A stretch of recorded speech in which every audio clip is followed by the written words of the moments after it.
Oiê! Hoje eu quero conversar com vocês sobre um tema que foge um pouquinho da consultoria de imagem, mas que está diretamente ligado com a questão da autoimagem, da autopercepção, que são os transtornos alimentares. Eu fiquei muito feliz mesmo em saber, através daquela enquete que eu criei semana passada, que muita gente quer saber um pouquinho mais sobre esse assunto.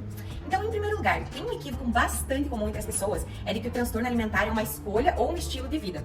Esses distúrbios, na verdade, eles são doenças de caráter mental, muitas e muitas vezes fatais, que estão associados a alguma perturbação grave no comportamento alimentar das pessoas e também nos pensamentos e nas emoções que são relacionadas a isso.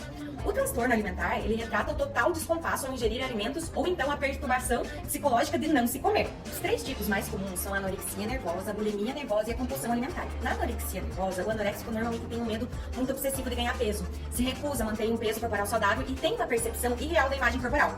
Muitas pessoas com anorexia nervosa limitam-se à quantidade de comida que consomem e sempre se consideram em sobrepeso, mesmo quando nitidamente estão abaixo.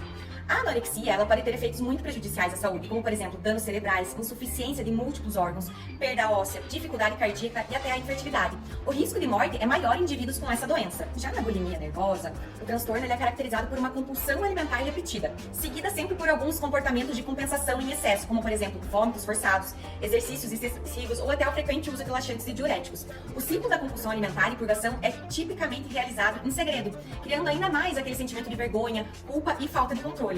E o transtorno da compulsão alimentar periódica são indivíduos que sofrem do transtorno de compulsão alimentar e que frequentemente perdem o controle sobre a sua alimentação. Mas é um pouquinho diferente da bulimia, porque no caso, esses episódios de compulsão, eles acabam não sendo seguidos por comportamentos de compensação.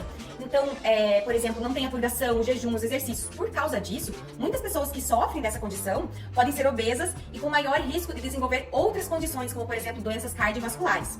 Os transtornos alimentares são transtornos muito complexos, influenciados por uma faceta de fatores. Embora a causa exata ela ainda seja desconhecida, geralmente se acredita-se que é uma combinação de anormalidades biológicas, psicológicas e ambientais, e que tudo isso contribui para o desenvolvimento dessas doenças. Lembrando, eu não sou médica, não sou profissional da saúde. Eu só estou trazendo essas informações aqui porque eu acho que é muito importante a gente ter esse bate-papo sobre essas doenças, porque muitas vezes são doenças que estão muito presentes na sociedade, mas são pouco debatidas. Então, se você se reconheceu em alguma dessas doenças, ou conhece alguém, da família, um amigo próximo, que esteja transmitindo esses sintomas, esteja, por exemplo, deixando de estar no convívio social, que vocês notem que tem uma perda de peso abrupta, que sempre fique se olhando no espelho e se achando gorda, procure ajuda, procure realmente entrar em contato com um centro especializado, que eles vão ser capazes de ajudar nessa recuperação, que é um caminho lento, é um caminho muito árduo.